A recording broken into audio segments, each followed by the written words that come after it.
What's up, fam? You Lee? Look, we have special guests on tonight. Of course, myself, Kelvin. We here.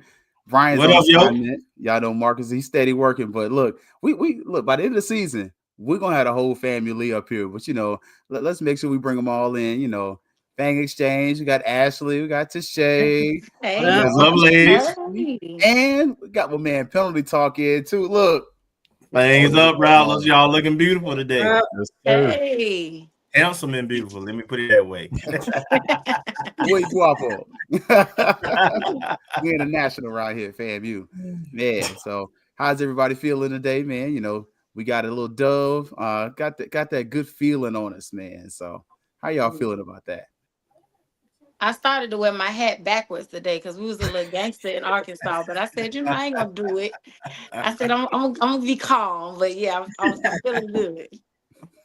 Feeling good. It's always good when you get a W, so can't complain too much. You always see some stuff, but it's all good. Hey, with this particular team and this particular season, I just take the W, baby. Just win, baby, win. Win. That's all. That's the name of the game. Yeah, I'm excited, man. I like what they did. It always feels good to talk about wins versus losses. So, getting a win and then also surprise, getting licensed as a chiropractor as of Friday. Congratulations. Oh, Appreciate awesome. it, man. Appreciate it. So we can't afford him no more. This is last show. Nah, I'll still be around. So, if you're in the Tampa Bay area, though, come on through. Come see me. Let me know. Be starting hopefully 2026. All right. Awesome. Hey, I just got one thing to say. Be careful about FAMU and the hookup, bro, because you have a whole line. What you say that, Jay? We want to hook up in a quick minute now. We love a good hookup.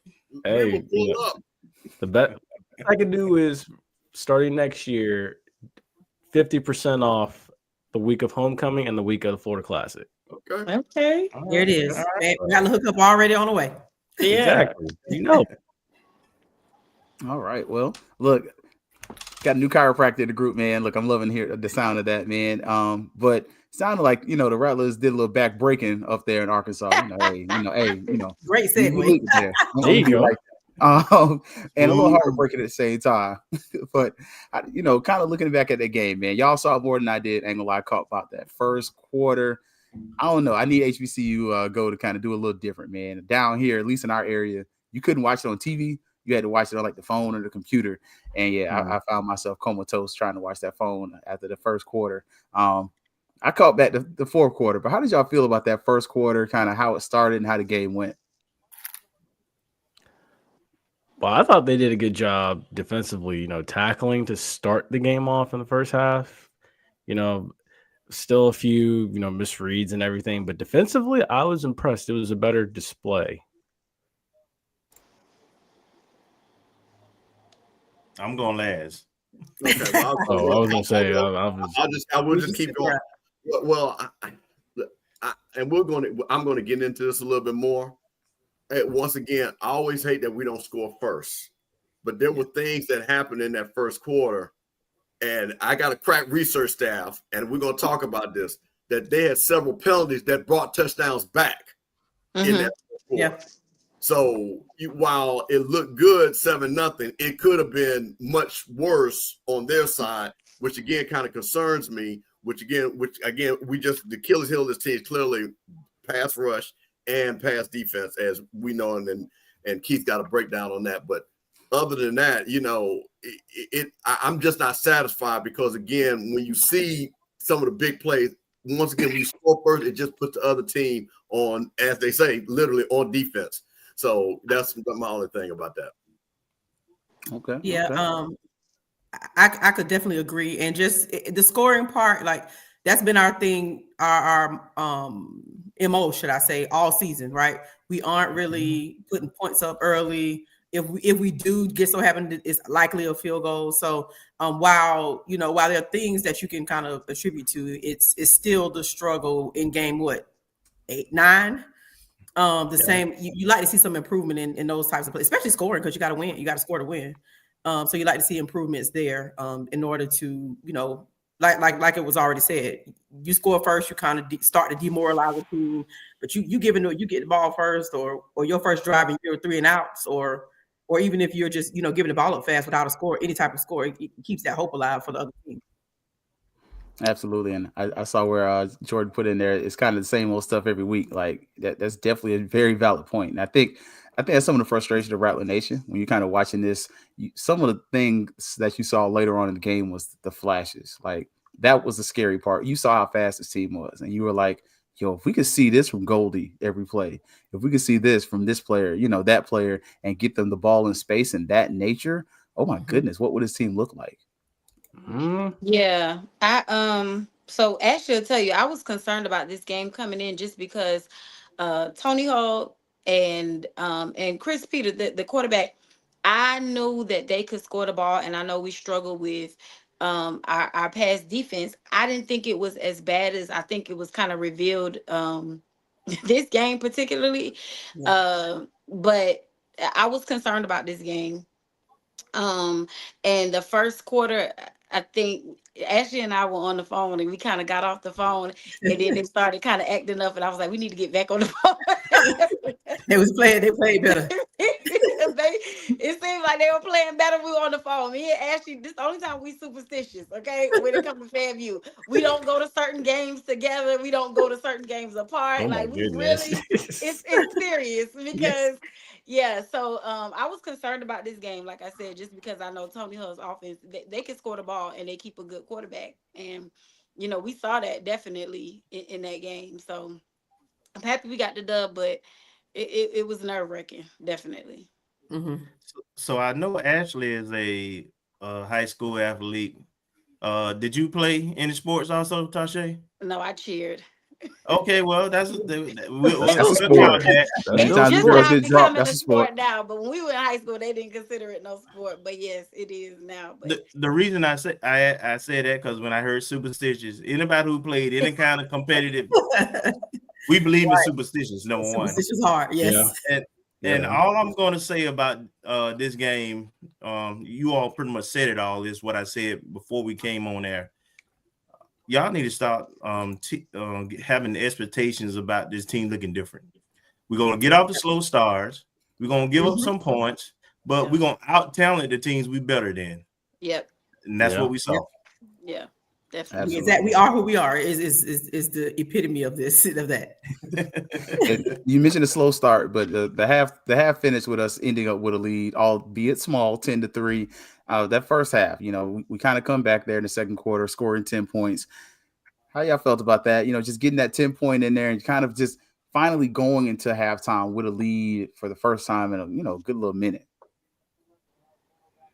I think this might be the second time overall. I think second time all season, if I remember correctly. So it feels good when it happens because it's only the second time. And that it still speaks to the slow starts that we're talking about. And like Kelvin just said, that's who we are. So it feels good when we kind of step outside of our norm of not having a lead or potentially not having, only having maybe a field goal. So it feels good in that way. But it still leaves a lot to be desired. And we just have to accept that that's who we are. But it feels good on one hand. On the other hand, it's like, there's so much more potential that you see just sitting back and watching that it also makes you desire a lot more from what you see. I'll go. All right. But yeah, no, I agree with Ashley. Like at this point in the season, this is who we are. I was saying it Saturday, as of November 8th, if things haven't changed by this point, I don't think they're going to change at all between now and Thanksgiving weekend. So, you just got to roll with what you have and just make the most of it. Maybe tweak a few things here and there, go back and evaluate the film and, just continue to build off of or do your best to build off of what works and then kind of tweak and adjust what's not working. Like, again, I pulled up a clip of Saban Saturday saying, you get the right people on the bus, you get the wrong people off the bus. So, again, what's working, you keep doing it. What's not working, take it out.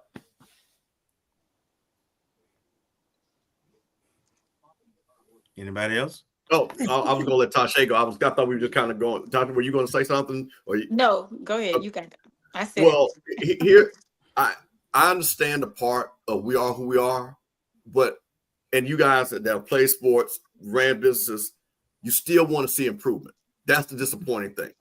So while we might not be the best team, you want to see your team improve. You want to see what they made mistakes in week 1. They're not making the same mistakes in week 8. So those are things. Now, is the talent or can we beat people? But I still expect this team to improve. And that's the thing that we have not seen is where the simple things far as you know that you have these problems. And do you say, okay, well, you know what, something to look forward to going into next season. We started this way. We started slow for us penalties or run blocking or things like that because we had to put a focus on that. But you just don't see that. And that's the thing about it is the plateau. And that's when people start questioning because one of the things I heard Tremaine Jackson say on the coach's call where he was talking about his players. I haven't seen a great game yet. I'm expecting them to keep improving. I expect that. So you should expect if you're coaching, because that's part of coaching, is to improve. As they say, let's get 1 hour better. Let's get 1 mile better or something. You know, all those cliches about a little bit of constant improvement. And that's the thing I think is most disappointing. What would the coaches say is where we have improved from where we started from. And that's to your point, Kelvin. We are who we are, but we shouldn't be who we are. We should be getting better to a point where in the end there's a finalized result. Absolutely. I 100% concur with pretty much everything that's said. But I'm just not going to set myself up emotionally for that. I'm going to embrace and accept, you know, it's kind of like if those of us who have kids, right? And in my case, I have 3 girls. They all got their own personality. You can't expect one to be like the other. You kind of have to accept them for who they are and hope they figure it out. Well, that's my analogy for this team. Yes, I want the best. I want more. You're right. We should see progress. You're right on all accounts. But I just didn't realize this team is who they are. This staff is who they are. And for this season, this is who they're going to be. Period. Yeah. They are what we thought they are, right? So I don't know. I didn't think that. Going into the season, I didn't think this was what we were going to be. But I said it last night. I'll be dead honest. After the Howard game, I was done. Like mentally, I went into the mental health protection phase. So look, I tell y'all quick, I got a whole master's degree off of the Willie Taggart era of Florida State football. Like I did not watch a single Florida State football game. It was a great time, and I finished that degree. And it was when I came back out, they were still sorry. And at this point, that's where I'm at with FAMU football. Like I'm here, I'm gonna support, but my expectations are not where they were at the beginning of the season, where I thought, this team has championship potential. I feel like you have championship level talent, but I don't know at times if that talent is being put in the position to succeed. And I think the coach stated as much last week. Yeah, and that's the hard part for me. I don't know if it's talent or coaching. I suspect it's a little bit of both, to be honest. Me too. Mm-hmm. But yeah, whatever it is, nobody seems to be able to figure out. The only thing I can say I've seen a little growth and progress is with the offense in general, play calling, explosive plays, because we weren't getting any of that. And the way the offense look against light talent is very different from what it looked like when we played Howard. That's the only thing I can point to. Hey, Keith, can I address something real quick? Absolutely. Shout out to EA. EA is always the one of our greatest rattlers, always on social media fighting a good fight. He asked that will his teams, especially the championship team, get better as the season went on. Well, let me tell you the difference between a championship team and a team that's not. A championship team already feels they're great. What they want is consistency. And what you saw out of our 9-2 teams, are always our championship teams, we were consistently scoring. We were consistently stopping people on defense. See, that's what you have there. When you have a team that's already great, so when you start looking at the Jackson States, you look at the FAMUs, you look at the Gremlins, you look at the teams that won Celebration Bowl, they were consistently great. So that's what you really want. So my answer to that is that, yes, what Willie had a standard, and the standard was the standard. So that's what he had there. So, yeah, there was a progress that said, we're going to start off here on this journey, and we know we have a good team. How do we get to greatness? Greatness is to a championship. So yes, there was improvement. Yep. And I think by halftime we got to a place where you weren't comfortable. I think none of us are comfortable at half with this team this year. But I will say I was glad at the beginning of the game when I heard he deferred, because after last week he never need to take another kick at the beginning of the game if you're gonna take a knee at halftime with time left on the clock. When I say I wanted to throw something through the television last week watching that game, and it's like, bro, you're losing at halftime and you're taking a knee for what, for why, and for who. And for this week, I was like, hey, you know what? Take some of your own stupid out the game. I'm cool with that, because when you came back in the second half, you get the ball back, and I guess you only know one way to play. I mean, I don't know. You ain't play Xbox or something, but you got to adjust at some point. But after the half, it got good for a little bit, Rattlers. We 7 points. Didn't give up no points in the third quarter. Like, let's call a spade a spade. For 3 quarters, the defense, the clouds were they were cloudy. I won't say they were dark, but it was a little cloudy around that defense, wasn't it? Yeah, I'll admit that. I will admit that. I've told myself, I'm like, I'm not going to call them the dark cloud defense until I get back to seeing consistent week to week championship style defense. But I will say, for 3 quarters, it was. I'm gonna disagree with y'all. I'm gonna have to disagree. I'm sorry. The reason that there were no scores was not because it was cloudy, sprinkling, light chance of snow, it was none. It was 100% that the UAPB's offense was making mistakes. There were a lot of penalties. They were handing.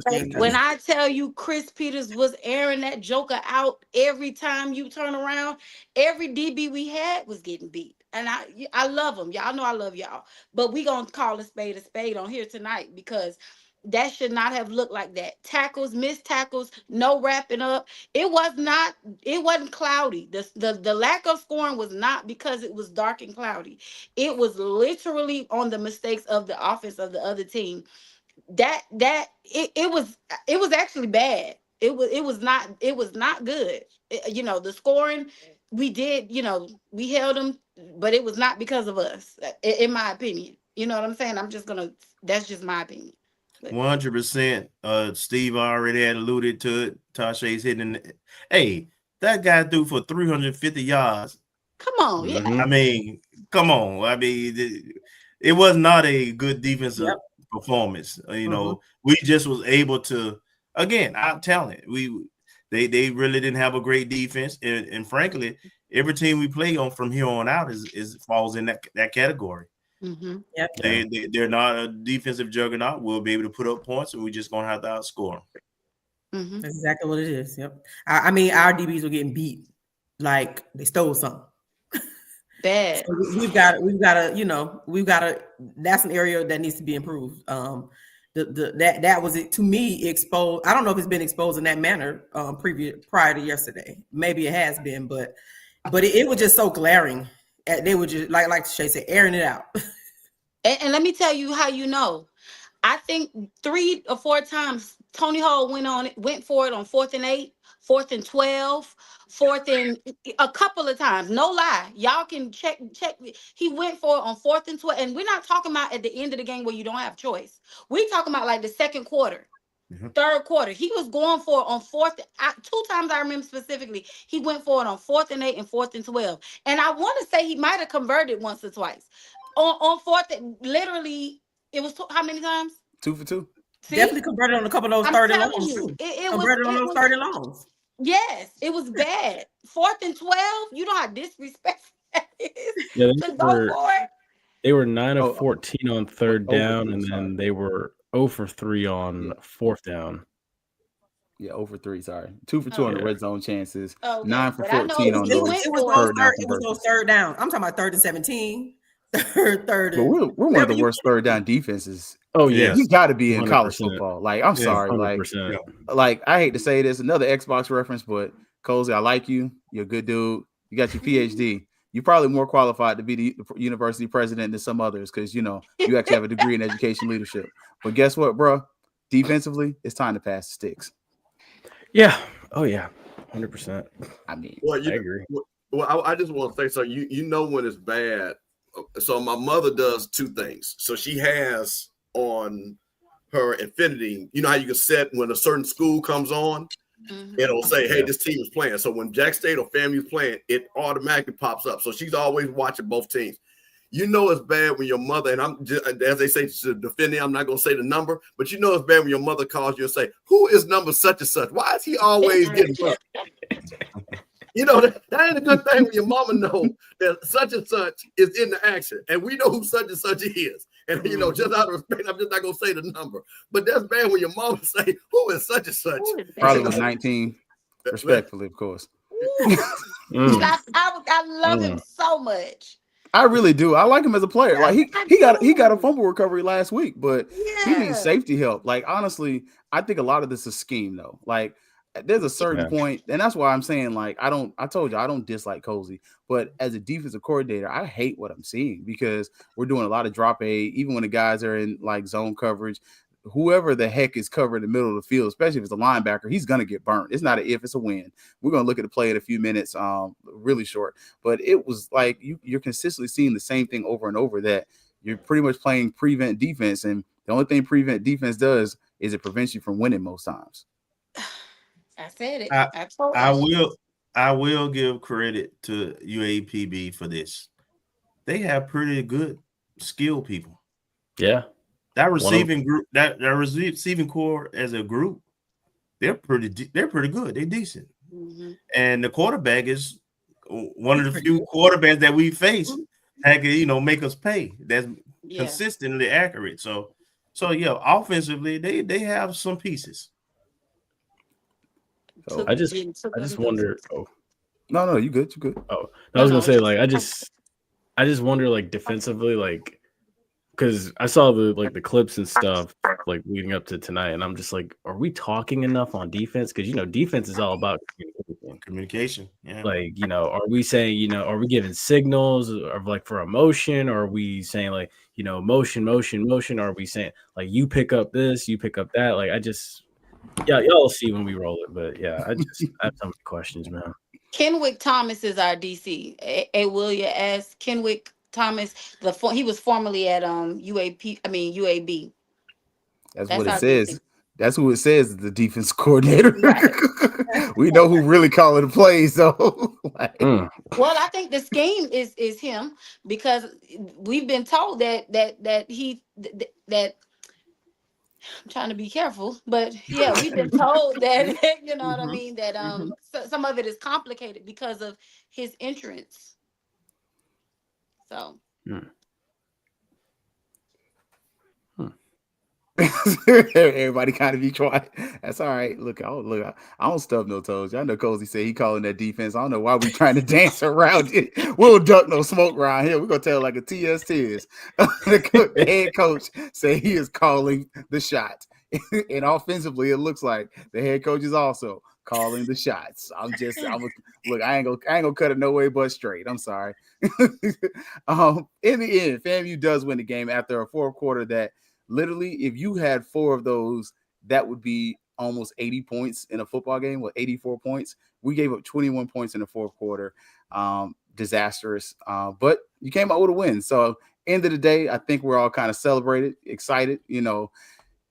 They scored a late touchdown in garbage time, but I don't think the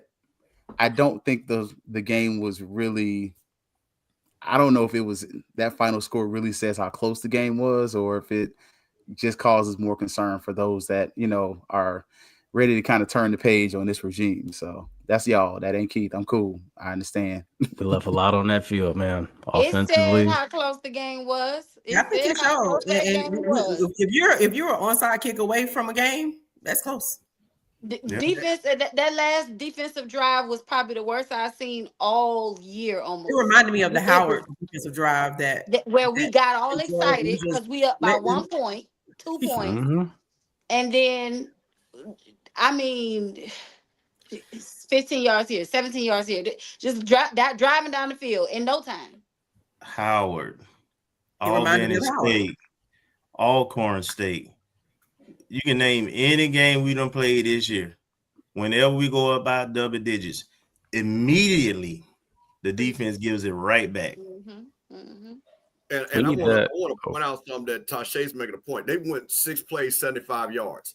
But understand, too, that was super poor clock management. And they even talked about that because if there had been better clock management, it would have, to Ashley's point, they would have had another minute where potentially things could have got funny. So when you're going 6 plays, 75 yards, bad clock management, still score quick at that. You know, those are things that, and this goes back to a couple of things about, and what I'm saying about improve. So, Kelvin, you just said that.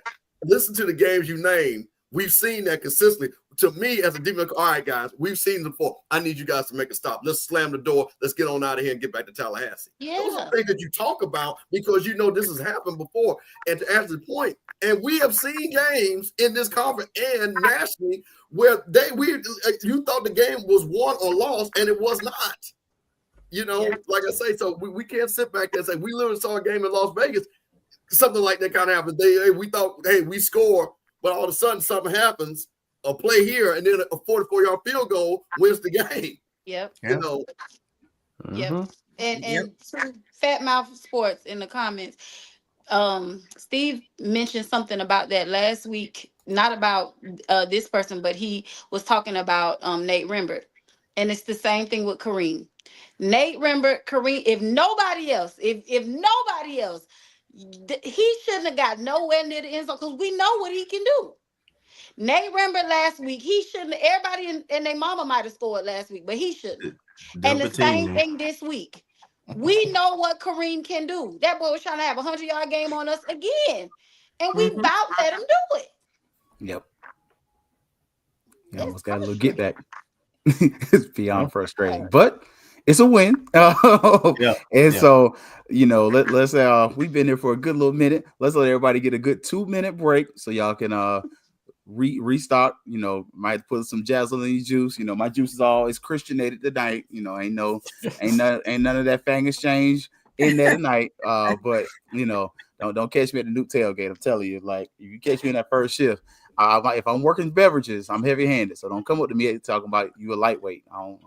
My type of guy. My type of guy.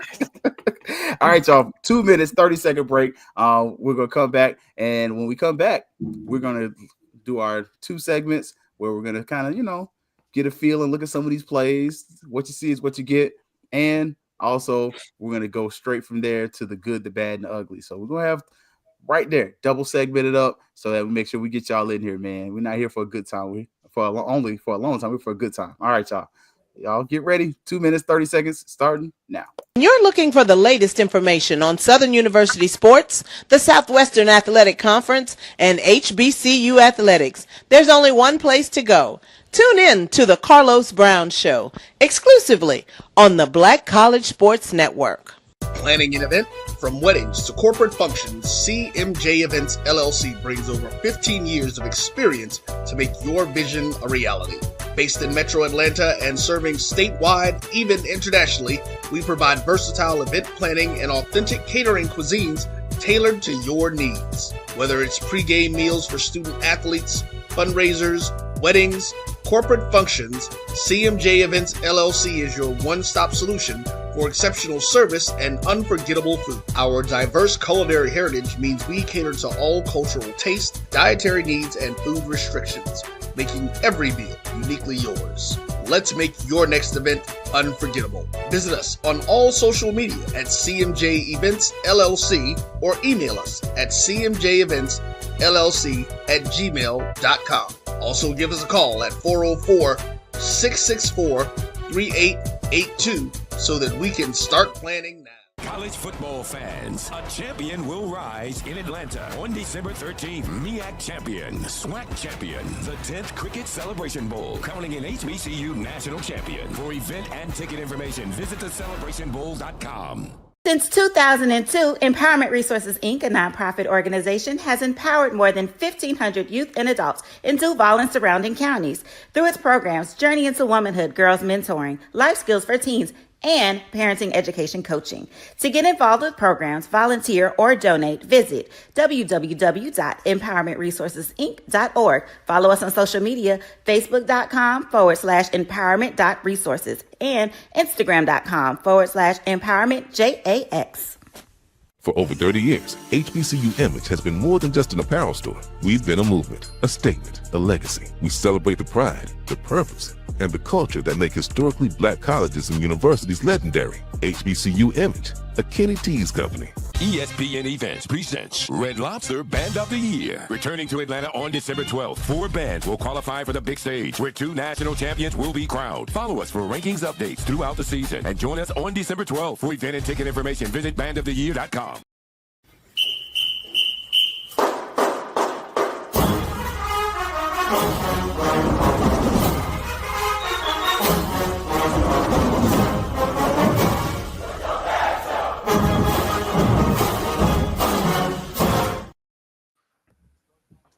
We're back. Super Mashup, O&G StrikeZone, Fangs Up Podcast, Fang Exchange, Uncle Steve with the Coach's Corner, and Penalty Talk. We all here to talk good things about FAMU after a win. And, you know, sometimes, as the old song says, what you see is what you get. So, kind of look at some of the plays from the game. We might look at RJ's interception, too. You know, that did happen, but I don't really know what you're going to take from that. But what you see is what you get, you know. So kind of look at the okay, we will definitely play that so y'all can see that. But so here's some of the key plays for the game that we looked at. Let's kind of see if we can, you know, start over here. Let's pick this one right here. So big pass, Goldie Lawrence, FSU transfer, kind of. We'll push it back so y'all can see him. We'll remove the comments so it's easy on me. So y'all behave in the comments. Troy, you got your gin. I normally roll with Babaco, Haitian rum. I moved down here to Central Florida. Now y'all got me drinking that Haitian stuff. And it's amazing.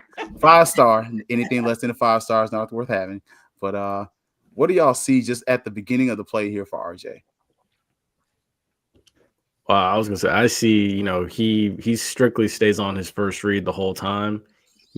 Which I mean, obviously, if it's not there, we know it's not going anywhere else, or it's going to be a bad throw. But yeah, first read was the best read. Touchdown, good play. That's play calling too. Well, yeah. And that's smart. You know, he's not a quarterback who's gonna, you know, read the defense pre-snap and say, "Well, my safety is lined up here, so this route and this route tree should be open." He's not that guy right now.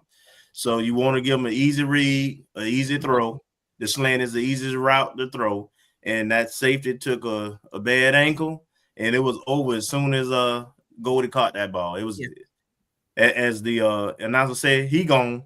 Right. Hey, Kelvin, I wanna talk about what you said about the safety, but this is the thing when you start talking about play calling, because this is a little bit more in depth if you really look at it. So they're going straight across, cover 2 standard. But here was the thing that you like about. So you have Haley in the backfield. Keep running a little bit, and I'll show you what happens with the safety a little bit. So the case is supposed to stay on the hash, but see what happens is when that running back leaked out, the safety moved further off the hash. You see, he's not even in the play. So right now go ahead and run it and watch where the safety's at, because he's accounted for the running back that's coming down the backfield. So again, when you start looking at coverages and this is what I'm talking about, setting up plays, where we've always talked about setting up plays of where one thing can open up another. So while in cover 2, that safety's supposed to stay on that hash. He saw that running back leak out. You know, again, what did we talk about? That out and up. So he said, let me get over this so I can be ready for it. Once again, good throw. So I want to give them credit where credit is due, because that was really set up a little bit by that running back leaking out, pulling that safety over just enough to give him that hole to get into the end zone.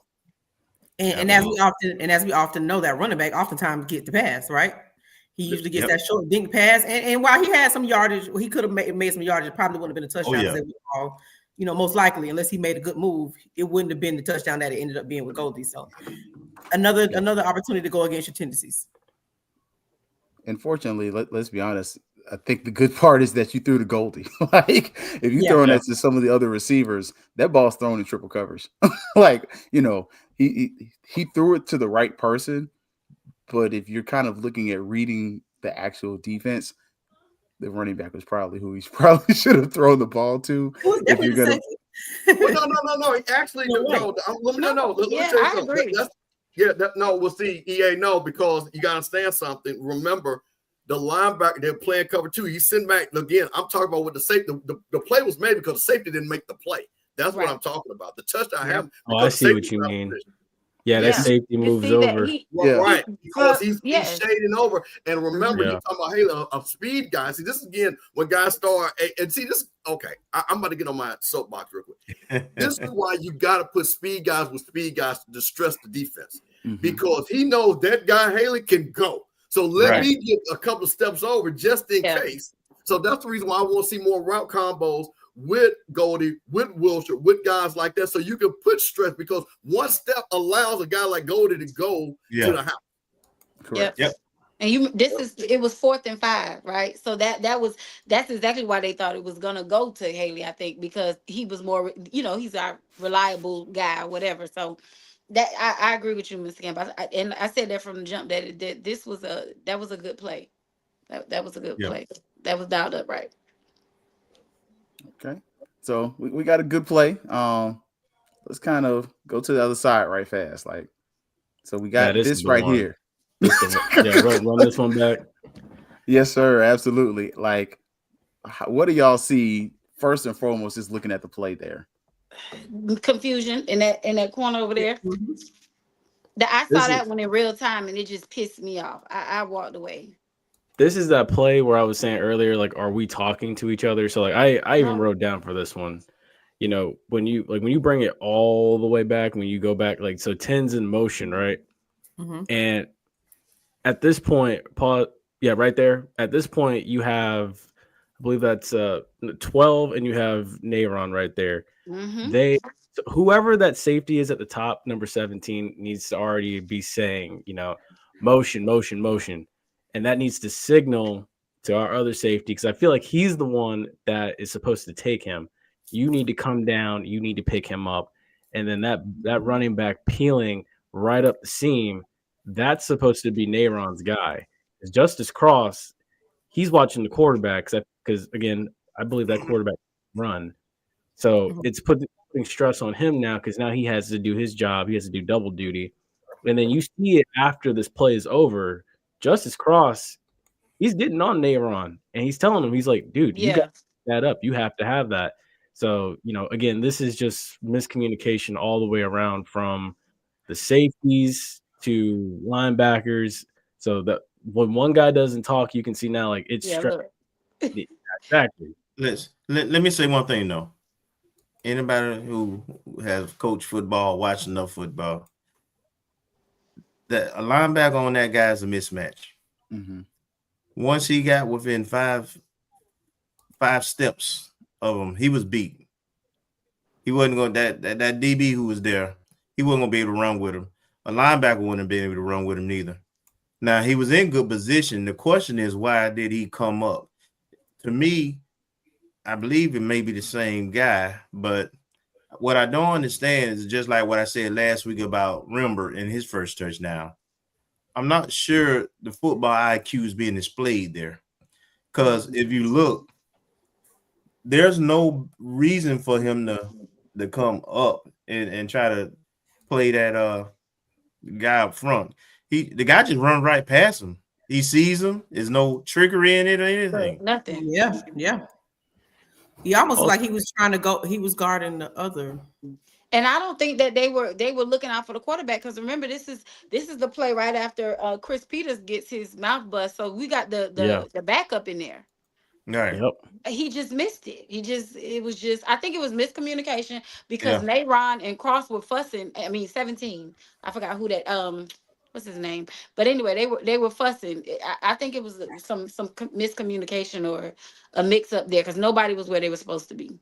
And then JT said he bid on the motion, and I think that's almost what it looked like. He just bid on the fact that the other player was motioning and let other guy run right past him.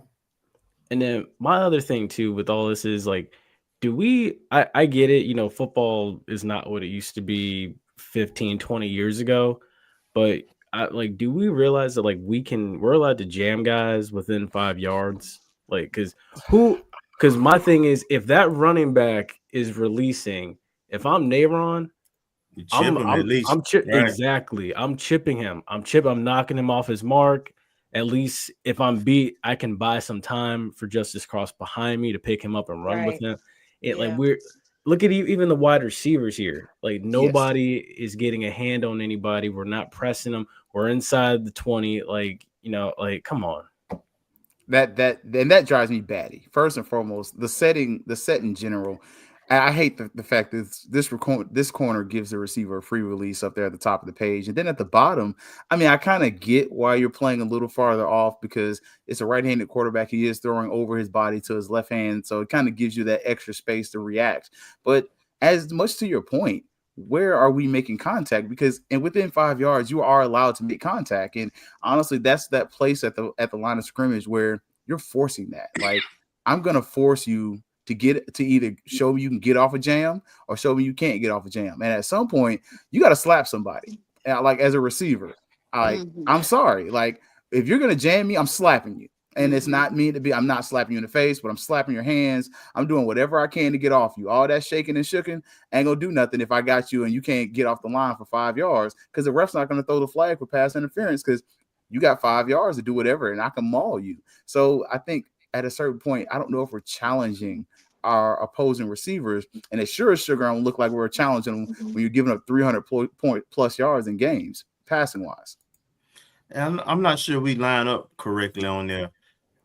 They exploited the safety who came up to take the guy in motion, but the defense is supposed to shift to that side because that becomes a strong side, and that's safety. He tries to get over, but he's very slow and late and getting to the middle of the field. So therefore, he's beat by the time the back gets to the end zone. So just I don't know if it was scheme, communication, combination of all of it, but that's what our pass defense looks like. Hey, a couple of things, and I tried to. Well, let's be clear. That play has been ran on us 3 different times by 3 different teams. Alabama State ran it. Jack State ran it, and I want to say something, and they all scored touchdowns off of it. So, again, this is stuff that you're seeing about tendencies. Now, here's the thing about your wide boundary corner. The reason why he's not pressing him is because, again, first of all, jamming is a skill. So, if you don't jam that guy, that's a free touchdown. So, usually, remember, the field is compressed. So, he knows he's got the back boundary. So, the guy has to come to him anyway. That's why you're not pressing there, especially if you're not that type of guy that can really handle that, because if you miss that, that's a wide open touchdown. So I understand that part. The thing about it is, again, they've run that play before, like I said, and that's as soon as I saw it, I said, I know why they did it. They've seen this on film. We've constantly been able to. Now, also remember, too, we have seen teams run the short side pitch, jet sweep, if you want to call it. Once again, they know that. They see we're being aggressive, and that's why you get that running back going right to the flat. So these are kind of the things that, again, when I talk about improvement, when you see you've been beaten before and the same thing. The same thing when we play Alabama State in September, which is the same play, people say, hey, you know what? We can run this play on them, and then it's now November, and they run the play that we didn't learn in September. Those are things that I'm kind of talking about because every time, and everybody knows this, any scoring play is always going to be broke down the next day. What did we do wrong on this? Okay, if they run this way, we're going to do. So these are things that when I see this, and again, it's kind of funny when you shout out to HBC Coach's Corner. Coach Cole kind of talks about this. You know what I mean? From a coaching standpoint, when you see that's the reason why I kind of know what that quarterback is doing. Because people are always, why didn't I jam it? Why didn't I doing that? Well, first of all, again, it goes back to my point. You got to jam. Say you're not going to jam because you got the boundary defender and you don't want that guy to just run past you. But these are things that kind of concern all of us when we've seen this before. And yeah, you can teach the technique in fall camp, but again, and you can look at Dion is really great at that. You can teach it, and I think Michael Irvin talked about it still doesn't mean they can execute it. Teaching is one thing, being able to execute it is another thing. We don't have those physical type corners that can stop, turn, and run. So now what they've done, our defense is predicated on what the players can do. So that's the reason why you kind of see it. So I agree with you guys, what is taught, but it's also what guys can do. If he can't do it, I'm not going to put him in press man because, trust me, it'll be 80-yard touchdowns every time. So I just want to point that out. that we've seen this play before, and it's ran again 2 months later. I love that. Yeah. Mentioning successful plays, though, we got Jamal Haley right here, and we've seen this play a lot, but it worked this time. Why did it work this time? Besides the fact that they're just not as good as we are, why did it work? Well, I always talk about, for me, it always starts with how we line up, right? So we got both end receivers outside of the hash. I always talk about that. So we're creating lanes and creating space. It's just a regular handoff read option. And Haley is the type of back, if he finds a crease or make a one guy miss, it's over with. And that he made that guy miss, and he outran the angle. Touchdown. It wasn't nothing complicated at all. These are the kind of plays we should be running, but we need to run them when we got this field spread out a little bit so we can create a little more space. Yeah, I've noticed, like, with this play and then like other plays, like we have a tendency, because I wrote it down here. Yeah, like everyone, like we're crashing down to the left side of the field here, and then basically what it is we get our speed guy one-on-one in open field. They can't make a tackle. Tackling is a lost art nowadays too, unfortunately, all around at every level. And that's actually a really nice block too. Who is that? 54. Stay on his block, right? He stayed with the block. I like him. Yeah. That's a nice block. That's how you finish it. And then you get him in open space. That safety has a horrible angle coming down. I was about to say he took a horrible angle. That's the second time. Is that the same guy that had the bad angle the last play too? I don't know. So. He came up. He went back and then came up. So play it again, Keith. You watch. He when the play first starts, he watch. I don't know what he was thinking. Look, he went back and then Looks like he was fooled into thinking it was a pass play. Yeah. Well, no, look like to me he over pursued because he thought that he was gonna bounce it outside instead of cutting back inside. Yep. But did he misread it pre-snap? Because notice how at the beginning of the play, he gets into it like a draw. He's backpedaling like, oh crap. Like you see how quick he's backpedaling? That's why I said I thought he read it as a pass play and then said, oh snap, they're running. And then he realized, as the children say, I'm grits and I can't catch this guy. Yep. No, he was taking his read. I believe that's the way he was coaching. Everything he was taking his read steps. He got a single high safety. That's the reason why. Yeah. So his first is pass defense, not run support. Because as they got 7 guys up. And this is the thing too, which again we always talk about this. Where's the line of scrimmage that this is when the offensive line, look at where our offensive line is at. We'll establish a line of scrimmage. They're not in our backfield. This is what I like about Haley. Once again, sometimes he'll get stopped, but that's why you got to keep giving them the ball, guys like that. Because once again, he's able to cut back, and that cutback is always going to be wide open. And mind you, this is I don't know. Let me see. What this is the fourth quarter. So because before this, he actually had one they brought back, right? Yep.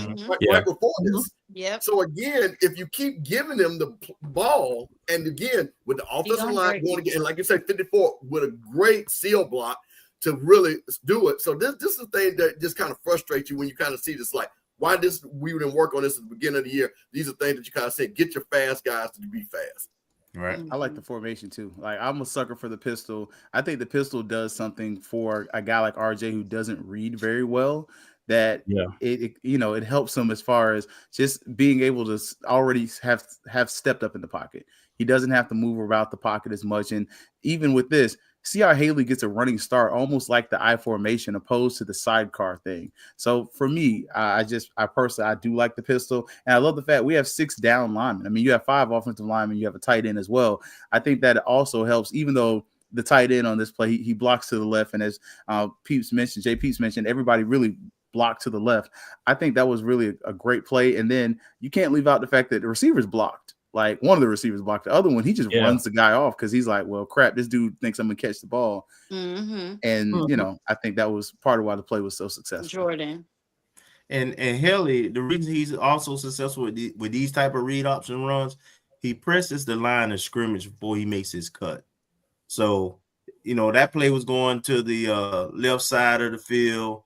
He took the handoff and he ran to that with conviction Yeah. to that side until he saw that hole in that cutback lane, and then he hit it. He exploded. Yep. But him pressing the line of scrimmage kind of sets up that cutback for him to be able to get to the weak side, outrun the angles. So it's actually really good running on his part too to set up the blocks. Yeah, and I like the play call. I gotta give credit. I gotta give Coach credit when it's due. I love that play call. Now, for a play call I didn't love, and largely because of execution, RJ throws his first interception of the season. Pressure. Yeah, I don't Yeah. know where he was supposed to go. I know where he was supposed to go with it. He was pressure. He just threw. He supposed to drop it down. If you look, yes, all they had to do was dump it down. Yeah, that was a touchdown. He run missed this back it. again. Absolutely, and it looks like it's a screen. Yeah, his check down is wide open. Oh, wait, run it back again. Like at like the 1 second mark. Like, okay, right there. So what I'm seeing, because I was looking at this earlier, like if you look at it really, really closely, because at first I'm saying to myself, I'm like, Jalen Rogers is wide open of going up the seam. Like he has the leverage, that safety at the top on the near side hash. He's already committed because you got I believe that's Burris running the wheel, and then that's Goldie running right at the safety. He's already committed over here, but I'm thinking to myself, like, okay, if he sees Jalen Rogers running up that seam, if he throws that ball as soon as he just comes up to pass, it's a touchdown. This game ends like 38-28, or probably even. And for clarification, he's in the middle of the field, correct, on the left-hand side there. Who are you talking about? Jay Peeps, the player you're referencing. So Jalen Rogers, yeah, he's at the top. He's running right up the seam, or right up the middle, essentially. Like he's right there on the. I want to say. And he waved his hand out there.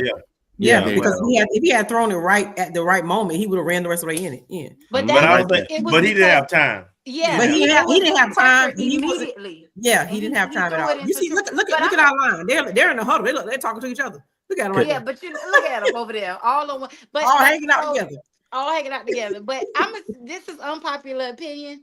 While it was a bad interception, I'm okay with it because if you look at this drive, RJ was really getting into a rhythm. He had just threw a dart. Okay, he had just threw a go ball. I think it was about 30-some yards. Okay, go ball. And so he was really getting into his rhythm. And I think that the pressure came, and then he throws into triple coverage too. He got two guys that he like. We know he gonna go to 2 and 87. He like Baby Burris and he like Goldie. That's where he gonna go. And that's who he saw, man in his face, and that's what happened. I'm okay with it just because I saw him take some shots down the field in this drive that lets me know that he can make some throws over 5 yards. So I mean, it was in the end zone. It wasn't gonna be no pick six. I was okay. It's his first one. He was very frustrated about it. You can see him on the sideline, but see, the ball should have been gone too. He was late with the throw, which allowed the safety to get there. Because if you look, the cornerback is beat right there. He's within 3 steps of him, so he beat. So if that ball is in the air right now, and he don't float it as much, he put touch on him, but he don't float it, he still could have completed that. It would have been a hell of a throw, but he still could have completed that too. I was happy to see him make some to go for some things. I was happy to see that. That drive was really good. I was sad that it ended in a turnover because it was a very good drive. It was a very good drive. Yeah, you said the receiver had to jump back and try to come back for the ball. Yeah, if he had threw that early, he still would have completed it.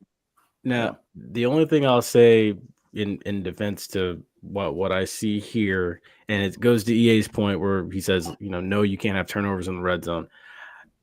A quarterback with a quick release, and we know RJ is what he is at this point in the season. November 8th, 2025, he is what he is. He's not a quick release guy, should I say. But again, someone with quick feet, someone that knows how to set their feet real quick, get that ball out, less than 3 second release, like an Aaron Rodgers type. Maybe I'm speaking too highly or having too high of expectations. They get that ball out, and that even if you float that to the back line, that's a touchdown. Now, again, also too, Jalen Rogers is good for at least one drop a game. Unfortunately, that's also true. But yeah. You know what was interesting about this though, and I like what Tasha, but this one was interesting when I watched that. You know, you get a big play from Golden. This is the first time we didn't turn around and didn't run the ball. That was kind of interesting to me because that again, not to say and I'm not disagreeing with you, but I'm talking about the processes now. So now you got this big play. So then you look who you got on the field. Like I said, I'm assuming that was on the field. Why not did finally do your dive play? I'm so sick of that. So then, then to JP's point, Jordan's point, is this is where, again, growth about a quarterback, right? Because when you start looking, the defense is literally telling you what the coverage is. It's literally telling you that, right? So then it goes back to the point when you look at what the coverage is, to your point, that the guy that's open, even though your first, again, we know the play was like run throw to the wheel route, right? But again, you got to be able to understand and say, okay, I see. There's no safety in the middle of the field. The post is there, right? The post is there, and that's when you got to start processing and understanding what they're giving you, and say, you know what? Let me make sure I trust what I'm being taught, because that might not be open. But this guy, because like Jay said, literally before the rush gets there, he's open right now. If you throw it to him right now, literally, it's a touchdown. It's a touchdown, easy. You know, so those are things that are you identifying and you're looking at your cover and you know, because every play that is called has a spot that's supposed to be soft against the defense. That's supposed to execute. But to your point, Miss to your point, Mr. Campbell, I would say that he still has not learned yet to take what the defense give him. He hasn't learned that yet. And we see that over and over again. And I think that's you know, he just has not learned that yet. I think also, to JP's point, he never looked at the receiver who was supposed to get the ball. Never even turned his head. He stares down the receiver, and it's the wrong receiver. Like the play call is not to that guy. The play call is meant. Look at it. It's essentially the reason the offensive line. There's so much. The offensive line looks like trash because they're supposed to. It's essentially a screen. And so the offensive line is staying back here so they don't get that penalty, because look what that little blue line is. I think this is that screenplay that's supposed to go to the running back. It's right there in the flat to the right. He's supposed to catch that ball. And then one-on-one, you let him because he did turn around. Play it again. He turns around, expecting. He's staring him down right there. Yeah. You're right. And that's an easy floater while you have a defender running at you. So I think that the idea was the play action makes the defense slow down and go towards the right. Then you send the guy underneath, to the left. You send the guy underneath to the right. RJ drops it off, and that guy gets 3 or 4 yards on first down. All of a sudden, it's 2nd and 6 or 2nd and 7. But why, like Mr. Campbell said too, why pass play on 1st and 10? You just go ball 30-some yards. Why are we passing in the red zone instead of going to the run? 1st and 10. Sounds like they're being cute. But I kind of like it though. I ain't got the breaks your tendency. Our tendency is and I get it, but again, I think what some people are saying, and I guess this is the part about what's funny. Damned if we do, damned if we don't. But then do what you do, because again, to me, you got those guys tired. They're already running down there. You go with the quick height. You get it in. Now you're 2nd and 4, now the whole playbook opens up again. Yeah. You run the ball. So again, to me, plays again have rhymes and reasons, right? It's one play to set up the next play to set up the next play. So again, if you're calling this, and like now as we're breaking it down, there's a couple of things that you see why it wasn't successful. Because if the first read was to the short screen, that's A, that didn't happen because he didn't throw the ball. B, he didn't realize the defense that was sitting there that had the slot got the short boundary guy running down there with a streak, which would have been a touchdown. And then you go to the last play, but you throw it late and hope that, he goes and gets it. So, those are things that, again, and I guess we're always saying, if you want to be a championship team, those are things that you just got to execute. And this is my thing. I'm going to keep saying this. The standard is the standard. RJ has played because, again, if we start pulling out other quarterbacks, which I'm not going to do, I'm not going to say any names, you can see other quarterbacks and play less, and they're making plays. So we can't, so I'm not going to give them that. So come on now, let's get it going. Or just take the sack. Check down. No, you got 3 guys open, man. Just pick one. Points are made, but at the end of the day, this is Division I football. You got 3 guys open. Make the play. And then you could call it the dagger if you want to. But Thad Franklin finally goes over 100 yards. And he finishes it with a chef's kiss right there. I don't know who that is in the end zone. I think we all might know who it is. I hope it's not who I think it is. Nah, he was all up behind him on his play sheet. I remember you mentioned that.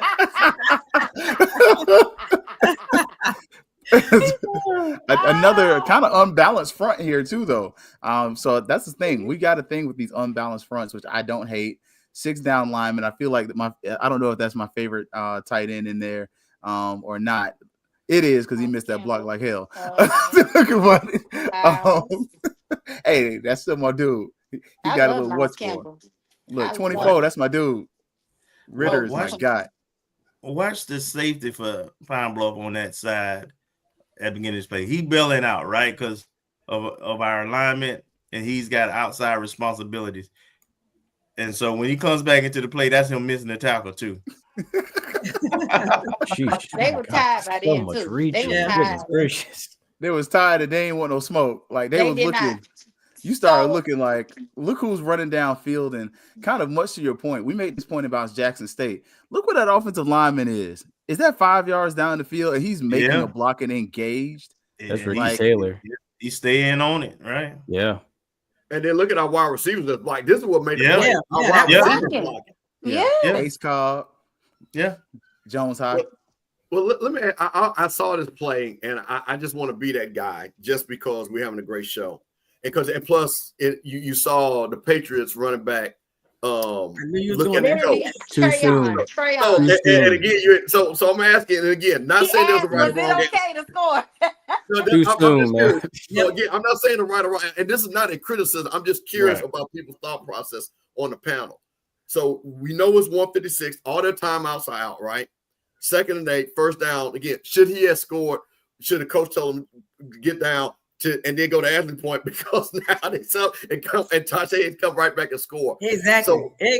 So is this one of those things? Just a thing. So what do you got? Do you tell them, hey, just go to the end zone and our defense got to stand up? Or do we really be cerebral about this? I'm just curious, not being negative at all. Listen, for me, not being negative, but for me, hindsight is gonna be 20/20 with my answer too. Yes, man, I don't care if you roll over, lay on that ground, get that first down, and roll down. Do not get a touchdown. We finna kneel it out. It's the same 3 points we had. It's not like we won by 10 by the end of the game. The same 3-point difference. Our defense allowed them to do the drive that we mentioned in the previous thing. Man, and again, it's hindsight is 20/20. Maybe as a coach, you thought you could try to, if you did tell them to score, you bank on your defense, but I wouldn't bank on this defense. So we got the ball in our hands. You got the first down for sure. Look to the side and make sure have the awareness to say, hey, let's kneel this one out and let's go home. Let's pack this thing up before we had that onside kick that we had to make sure we recovered. I think you have to look a little deeper than that. So if the score didn't make it double digits where they have to score twice, like if we was only going to be up by 6 or 7 or less, then I agree with that. Okay. But the fact that this put us up 10 with 1 minute and 55 seconds left and them with no timeouts pretty much, you score. You go up by double digits. And if you can't hold on to a lead with less than 2 minutes left, and you just went up by 10, then hell, shit, you don't need to be playing.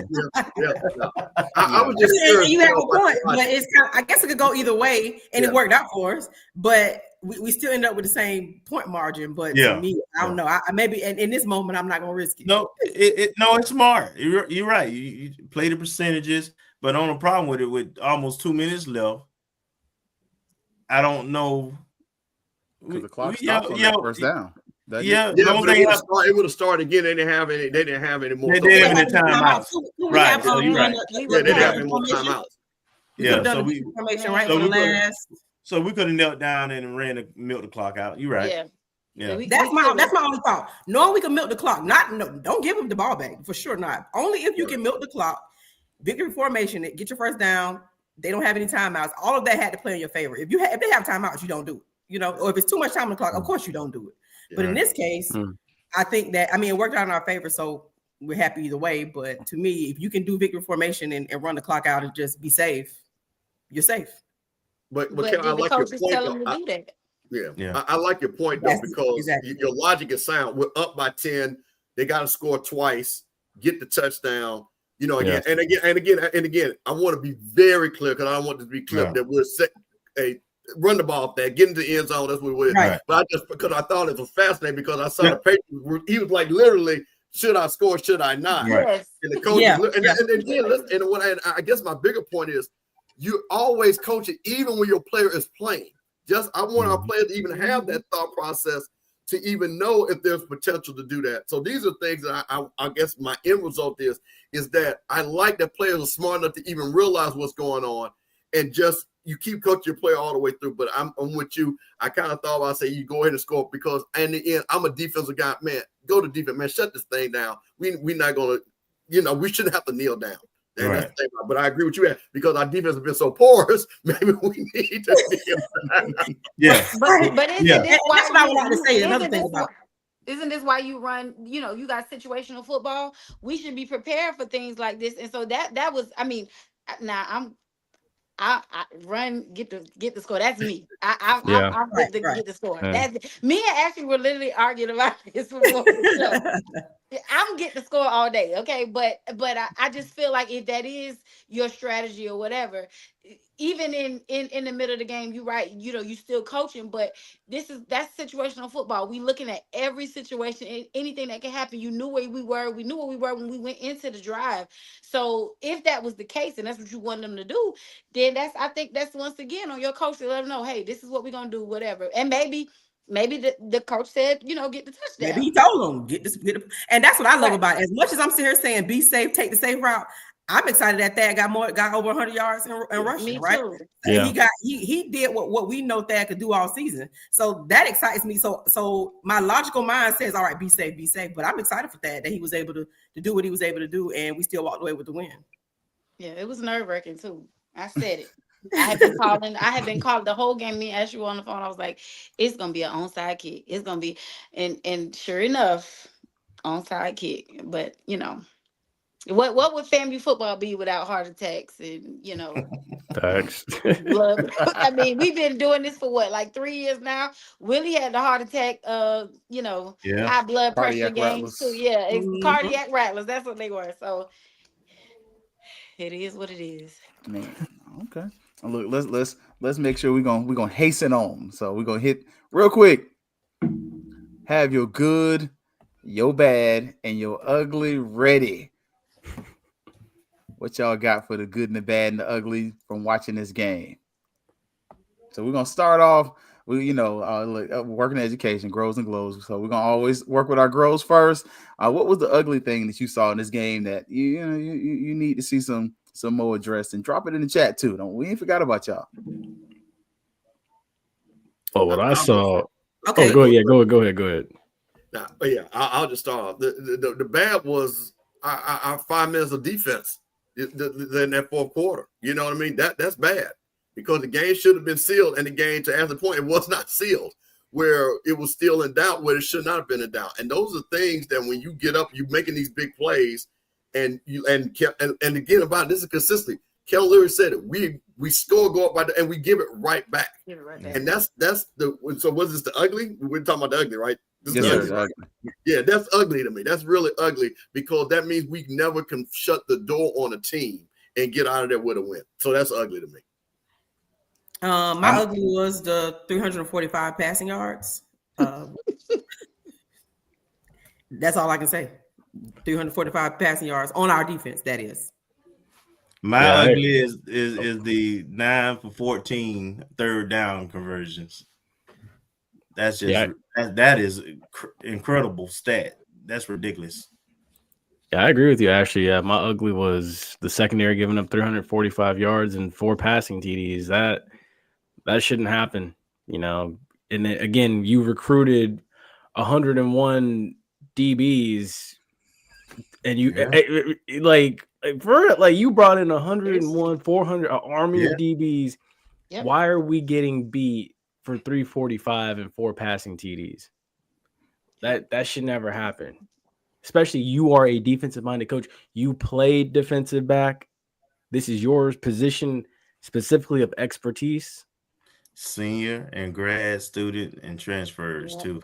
Mm-hmm. Not even young guys. Yep. I think I agree with everybody's ugly. I agree with everybody's. Yeah, I think I was going to take that 345, but I'm going to lean towards a 31-28. I think part of it, and it goes back to my concern for next season. There are 2 schools in the SWAC that had that before the season started. There was no Celebration Bowl, and that's Valley and UAPB. These guys never had a Celebration Bowl. There was never opportunity. Didn't matter what they could do. They could smoke it. They could sell it. They could drink it. They could call it Blue Magic and sell it on the street corner. It wasn't going to be no Celebration Bowl. And for them to come up there and pretty much scare you into a win is nasty work when they were not eligible to play. Not even like, maybe to the point to where the quarterback that left them transferred to another school and he wasn't eligible when he went there.